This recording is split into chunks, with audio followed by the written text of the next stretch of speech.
دوستوں یہ واقعہ ہے مصر کا، جہاں پر ایک امام صاحب ہر روز نماز کے بعد اپنے محلے کے تمام بچوں کو دین اسلام کی مختلف تعلیمات دیا کرتے تھے اور قرآن پاک کی تلاوت فرمایا کرتے تھے۔ محلے میں تقریباً 10 سے 12 مختلف گھروں کے ایسے بچے تھے جو کہ امام صاحب کے پاس لگاتار ہر نماز کے بعد موجود رہتے تھے، اور باقی صبح اور شام کے وقت بچے تعلیم حاصل کرنے کے لیے آیا کرتے تھے۔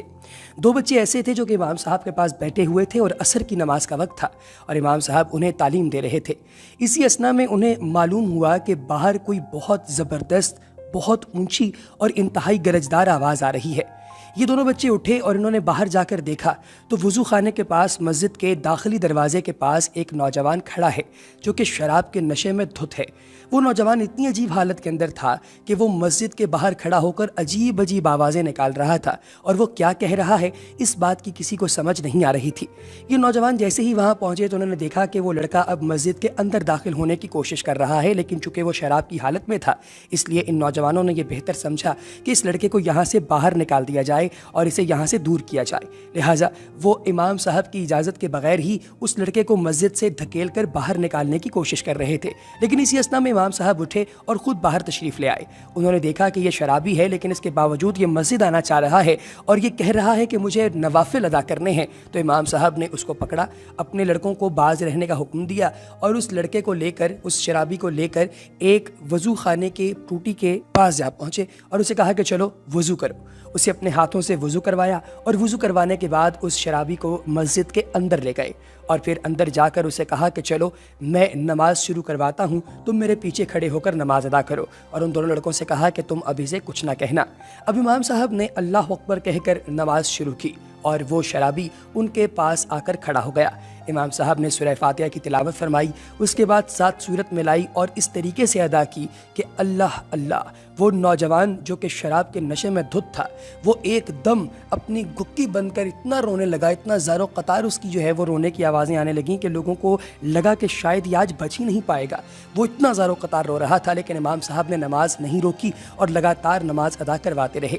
2 رکعت نماز نوافل جب انہوں نے ادا کروائی اور سلام پھیرا تو انہوں نے پیچھے مڑ کر دیکھا تو وہ لڑکا جو سجدے کے اندر گیا تھا سجدے سے اٹھا ہی نہیں۔ جب اسے ہلایا گیا تو دیکھا گیا کہ اس کی نبض بند ہو چکی ہے، اس کی سانس نگل چکی ہے، گویا نماز کے دوران ہی وہ خالق حقیقی سے جا ملا اور اس نوجوان کی جان آفرین کے سپرد ہو گئی۔ اللہ اکبر۔ دوستو اندازہ کیجئے کہ یہ کیسا موقع ہے کہ ایک امام صاحب جن کے کچھ شاگرد تھوڑی دیر پہلے اس نوجوان کو مسجد سے بے دخل کر رہے تھے، لیکن امام صاحب کو غالباً اللہ کی طرف سے حکم ہوا کہ وہ اس شخص کو اندر لے کر آئیں اور اسے نماز ادا کروائیں۔ جب اس نے نماز ادا کی تو نماز کے دوران ہی اس کی جان آفرین کے سپرد ہو گئی کہ اللہ نے اس کی موت ہی ایسے لکھی تھی کہ وہ اللہ کے سامنے اپنے ہاتھ باندھ کر تلاوت فرما رہا ہو اور اللہ تبارک و تعالیٰ کی ذات اسے اپنے پاس بلا لے۔ دوستو اس طرح کے بے شمار واقعات ہیں جس میں جب کبھی کوئی اللہ تبارک و تعالیٰ سے معافی مانگتا ہے تو خالق حقیقی اسے معاف کر دیتا ہے۔ ایک شرابی کے ہاں ہر وقت شراب کا دورہ رہتا تھا۔ ایک مرتبہ اس کے دوست احباب جمع تھے، شراب تیار تھی۔ اس نے اپنے غلام کو 4 درہم دیے کہ شراب پینے سے پہلے دوستوں کو کھلانے کے لیے کچھ پھل خرید لاؤ۔ وہ غلام بازار جا رہا تھا کہ راستے میں حضرت منصور بن عمار بصری رحمۃ اللہ تعالیٰ علیہ کی مجلس پر سے گزر ہوا۔ وہ کسی فقیر کے واسطے لوگوں سے کچھ مانگ رہے تھے اور فرما رہے تھے کہ جو شخص اس فقیر کو 4 درہم دے میں اس کو 4 دعائیں دوں گا۔ اس غلام نے وہ 4 درہم اس فقیر کو دے دیے۔ حضرت منصور رحمۃ اللہ تعالیٰ علیہ نے فرمایا، بتا کیا دعائیں چاہتا ہے؟ غلام نے کہا کہ میرا ایک آقا ہے، میں اس سے خلاصی چاہتا ہوں۔ حضرت منصور رحمۃ اللہ تعالیٰ علیہ نے دعا فرمائی اور پوچھا دوسری کیا دعا چاہتا ہے؟ غلام نے کہا کہ مجھے ان درہموں کا بدل مل جائے۔ حضرت منصور نے اس کی بھی دعا کی، پھر پوچھا کہ تیسری دعا کیا ہے؟ غلام نے کہا کہ حق تعالی شانہ میرے سردار کی توبہ کو توفیق جو ہے وہ فرمائے، اس کی توبہ کو قبول فرمائے اور اسے اس چیز کی توفیق دے کہ وہ دوبارہ یہ جرم کبھی نہ کرے جو بھی وہ کرتا ہے۔ آپ رحمۃ اللہ تعالیٰ نے اس کی بھی دعا کر دی۔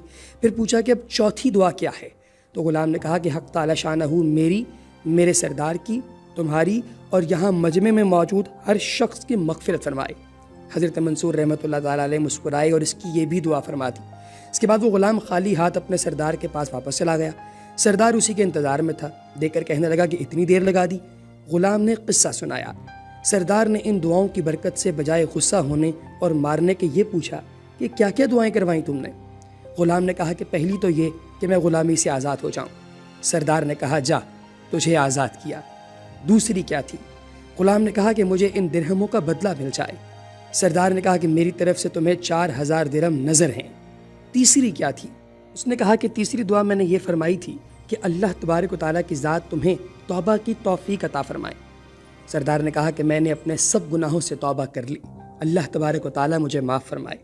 اب بتا کہ چوتھی دعا تو نے کیا فرمائی تھی؟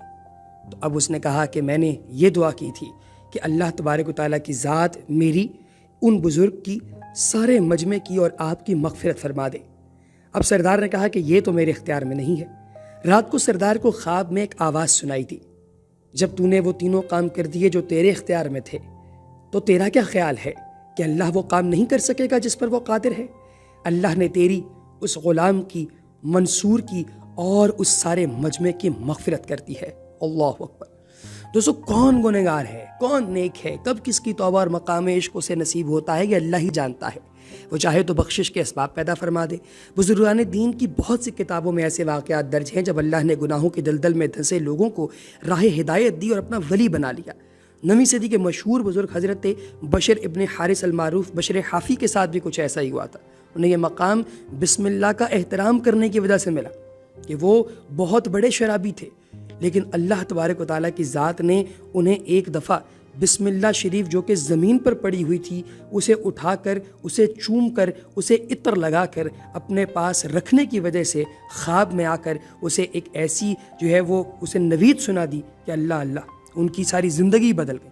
کہتے ہیں کہ جب رات کو میں سویا تو میں نے خواب میں ایک بزرگ کو سنا جو مجھے پیغام دے رہے تھے اللہ کی جانب سے۔ انہیں یہ ہدایت دی گئی کہ وہ ان کی جو ہے وہ ان کا یہ پیغام پہنچا دیں کہ اے بشر، تو نے میرے نام کو خوشبو سے مہکایا ہے، ہم بھی تیرا نام دنیا اور آخرت میں خوشبودار اور مشہور کریں گے۔ اسی طرح کا ایک اور واقعہ حضرت منصور ابن عمار رضی اللہ تعالیٰ عنہ کے ساتھ پیش آیا اور بسم اللہ شریف ان کی توبہ کا بھی سبب بن گئی۔ بیان کیا جاتا ہے کہ انہوں نے راستے میں جاتے ہوئے ایک پرچہ پایا جس میں بسم اللہ الرحمن الرحیم لکھا ہوا تھا۔ اس کو رکھنے کی کوئی جگہ انہیں نہیں ملی تو وہ اسے چبا گئے، یعنی اسے انہوں نے اپنے اندر لے گئے، وہ اسے کھا گئے۔ شب کو خواب میں دیکھا کہ کوئی کہہ رہا ہے کہ اس پرچے کے احترام اور عزت کے سبب حق تعالیٰ نے تجھ پر رحمت کے دروازے کھول دیے ہیں، تیری توبہ کو قبول کر لیا ہے، اور تو نے زندگی کے اندر جتنے بھی گناہ کیے تھے اللہ تبارک و تعالیٰ کی ذات نے ان تمام گناہوں کو معاف کر کے تیرے ساتھ جنت کا وعدہ کر دیا ہے۔ اندازہ کیجئے کہ بسم اللہ شریف کی اگر ہم لوگ عزت کرتے ہیں تو اتنا اجر و ثواب ملتا ہے۔